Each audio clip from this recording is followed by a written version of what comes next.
Hello good evening दोस्तों, कैसे हैं आप लोग। आज हम लोग एक्सरसाइज 13.3 स्टार्ट कर रहे हैं, सरफेस एरिया एंड वॉल्यूम का। और ये पहला क्वेश्चन है। क्वेश्चन नंबर 1 है। ठीक है, मैं क्वेश्चन पढ़ देता हूँ। ठीक है, क्वेश्चन नंबर 1 है। मैं क्वेश्चन पढ़ता हूँ, स्क्रीन पे दिया हुआ है। ठीक है, ठीक है। ए metallic sphere of radius 4.2 centimeter is melted and recast into the shape of a cylinder of radius 6 centimeter. Find the height of the cylinder. कह रहा है हिंदी में कि कोई मेटेलिक स्फेयर है जिसका त्रिज्या 4.2 सेंटीमीटर है, जो मेल्ड करना है और मेल्ड करके इसको रिकास्ट करके सिलेंडर के फॉर्म देना, सिलेंडर बनाना है। ठीक है, और जिसका सिलेंडर का जो रेडियस जो सिलेक्ट किया गया है वो 6 सेंटीमीटर है। तो बोल रहा है कि हाइट कितना हाइट तक जा सकेगा।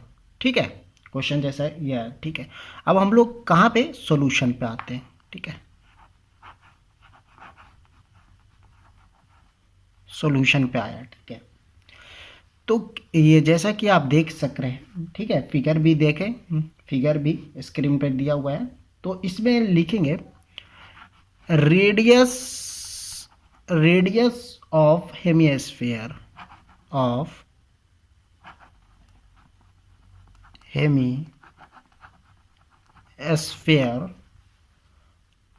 R1 इक्वल टू कितना है, 4.2 सेंटीमीटर है। ठीक है, सेंटीमीटर। ठीक है, radius of cylinder, radius of cylinder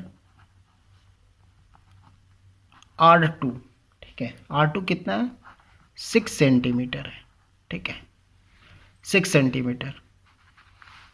ठीक,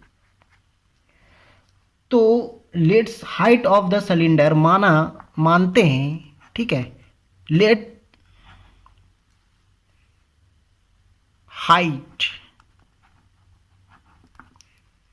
हाइट ऑफ द सिलेंडर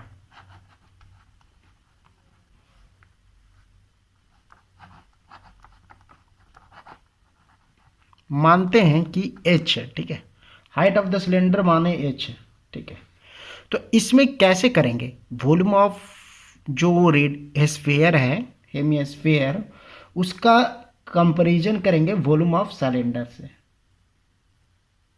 ठीक है, हेमिस्फीयर नहीं है, स्फीयर है। ठीक है, सॉरी, हेमिस्फीयर नहीं है, स्फीयर है।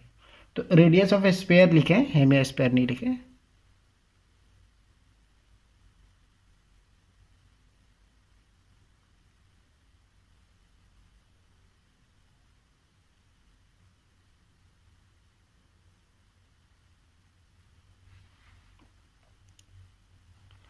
ठीक है, ये काट देना, स्पेयर है। ठीक है, हेमी स्पेयर नहीं है, स्पेयर है। ठीक है, तो ये हम यहाँ पे करेंगे। ठीक है, तो रेडियस ऑफ इतना एच माने तो लिखेंगे volume of sphere, volume of sphere equal to volume of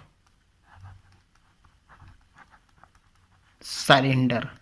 ठीक है, क्योंकि हमें जो दिया हुआ था रेडियस और मेल्टेड एंड रिकास्ट, जब मेल्टेड एंड रिकास्ट करते हैं तो वॉल्यूम निकालते हैं। ठीक है, तो यहाँ पे दिया हुआ तो हमें वॉल्यूम से वॉल्यूम कंपैरिजन करके हाइट निकालेंगे।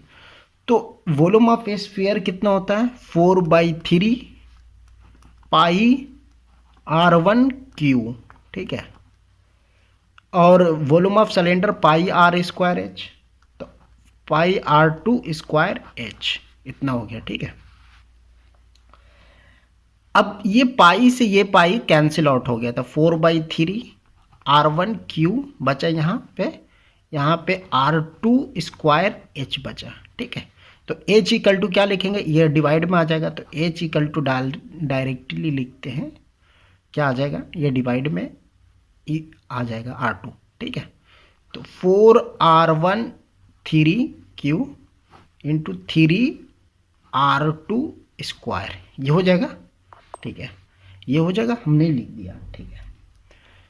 H=2 4 इंटू, अब R1 का वैल्यू कितना है 4.2 centimetre into 4.2 centimetre into 4.2 centimetre, क्योंकि आर क्यू है तो 3 बार लिखेंगे, जितना रहेगा उतना लिखेंगे, ठीक है। 3 बार लिख दिए, ठीक है।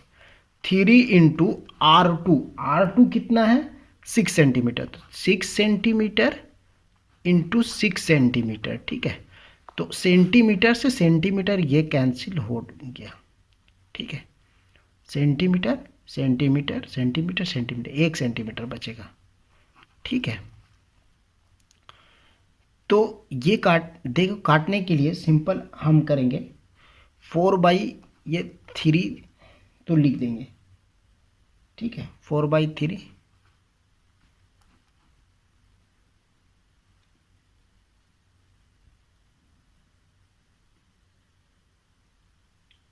लिख देंगे, ठीक है। 4/3 तो लिख देंगे।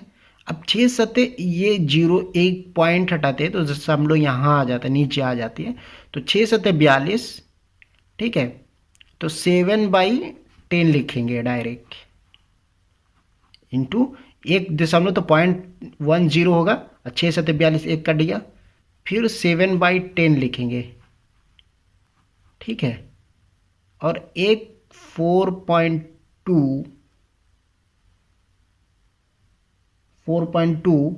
इंटू, तो ये लिख देंगे 42/10 डायरेक्ट लिख देंगे, ठीक है। ये कट गया, 3 से 3 यहाँ कट गया, 14 तो ये 42, 14 कट गया, ठीक है। तो इसको मल्टीप्लाई सिंपली कर लेते हैं। मल्टीप्लाई करने के बाद क्या आएगा 2744 इंटू 30, 1 2 3 0 आएगा, ठीक है। तो इसको H=2 डायरेक्ट लिख सकते हैं, 3 पॉइंट पे बैठा देंगे, तो 2.744 सेंटीमीटर आएगा, सेंटीमीटर आया।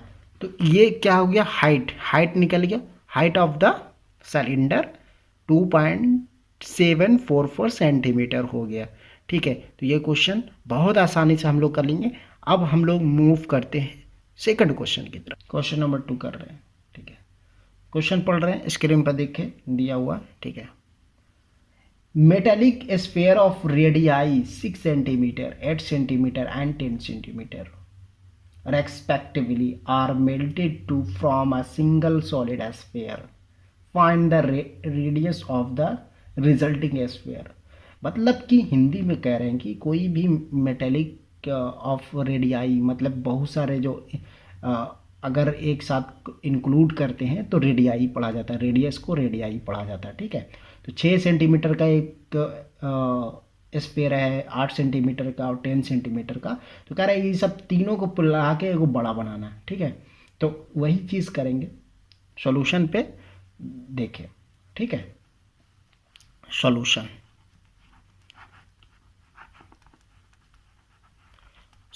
ठीक है। तो ये क्या कह रहे हैं, क्या करेंगे, क्या करने के लिए, अब पहले हम लिख लेंगे कि रेडियस ऑफ फर्स्ट ST देते हैं, फर्स्ट स्फीयर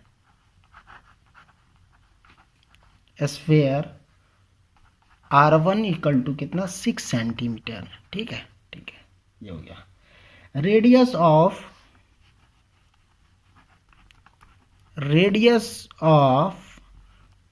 ND से, जब सेकंड होता है तो ND पड़ता है, ND स्फीयर R2 = कितना है 8 सेंटीमीटर, 8 सेंटीमीटर दिए, ठीक है। फिर रेडियस ऑफ 3 ND बोला जाता है, स्फीयर R3 = कितना 10 सेंटीमीटर, 10 सेंटीमीटर लिखते हैं, ठीक है, ये लिखते हैं। जैसे था सारा चीज़ लिख चुके हैं, ठीक है। अब कहता है कि volume of resulting sphere, main जो निकालना है तो लिखेंगे वॉल्यूम ऑफ रिजल्टिंग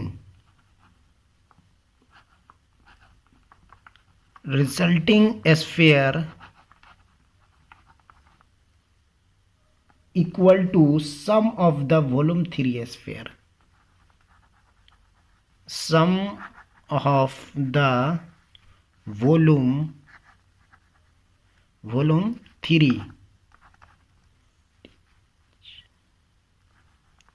3 स्फीयर। ठीक है, कह रहे हैं कि जो बड़ा वाला निकालना है तीनों का सम के इक्वल के बराबर होगा। ठीक है, तो हम लोग स्फीयर का क्या पढ़े थे, 4/3 पाई आर क्यू, ये बड़ा वाला है। ठीक है, रिजल्टिंग बनाना यही, तो किससे किससे मिलके बनेगा, 4/3 पाई R1 क्यू प्लस 4/3 पाई R2 Q plus 4/3 R3 Q से बन के ये मिलेगा। ठीक है, तो हम लोग क्या करेंगे ना, 4/3 ऐसे लिख देंगे, पाई आर क्यू ऐसे पहले लिखे। ठीक है, इसमें से क्या लिखेंगे, 4/3 पाई कॉमन लेंगे। ठीक है, तो R1 Q plus R2 Q plus R3 Q बच जाएगा। ठीक है, ये से पाई 4/3 से पाई 4/3 कैंसिल। ठीक है, तो यहाँ बचेगा आर क्यू, तो यहाँ R1 हमारे कितना था, 6 सेंटीमीटर, तो 6 सेंटीमीटर का क्यूब 8 सेंटीमीटर का क्यूब प्लस 10 सेंटीमीटर का क्यूब, ब्रैकेट था बड़ा वाला दे दिया। ठीक है, तो R3 यहाँ पे लिख दिए R3। ठीक है, जब R3 हम लोग लिख दिए तो 6 का क्यूब कितना होता है, 6 6 36, 36 छके 216 होता है, 216 सेंटीमीटर क्यूब लिखना पड़ेगा। 88 512 इसका हो जाता है, 512 सेंटीमीटर क्यूब लिखना पड़ेगा। इसका तो 1000 होता है, 1000 सेंटीमीटर क्यूब। ठीक है, होता है। ठीक है, अब यहाँ पे हम लिखेंगे R3 इक्वल टू, इसको एडिशन करेंगे तो लगभग 1728 सेंटीमीटर क्यूब आएगा। ठीक है, अब ये कितने का क्यूब होता है, तो फैक्टर करके देखेंगे, फैक्टर करके यहाँ पे देखेंगे और निकालेंगे। फैक्टर करके यहाँ पे 1728 सेंटीमीटर क्यूब का फैक्टर करके यहाँ निकालेंगे तो यहाँ पे आ जाएगा आपका कितना, 12 सेंटीमीटर आ जाएगा। ठीक है, 12 सेंटीमीटर आ जाएगा। यहाँ पे देखना 12, तो 12 का क्यूब हो जाएगा। ठीक है, तो ये फैक्टर करके देखेंगे। फैक्टर करने के लिए भी यह एक शॉर्ट तरीका होता है, जैसे 12 से उतना डिवाइड देंगे तो 12 इंटू 144 इंटू 12 तो इतना 12 का क्यूब होता है। तो 2-3 याद रखना पड़ता है, 6 8 10 12। क्योंकि देखिए एक चीज़ और यहाँ पे हम बता रहे हैं कि जब 10 का क्यूब हम लोग 1000 निकालें तो ये लगभग वैल्यू 1728 है, तो 10 के बाद कितना का क्यूब हो सकेगा, 11 का क्यूब, 12 का क्यूब, तो 11 के क्यू नहीं आ रहा, 12 के क्यू में आ रहा है, तो 12 के क्यू हो गया। ठीक है, इसी तरह से हम लोग आगे बनाते रहेंगे प्रॉब्लम। आज के लिए इतना ही। जय हिंद, जय भारत। चैनल को लाइक कीजिए और सब्सक्राइब कीजिए, ये आपकी ड्यूटी है ये।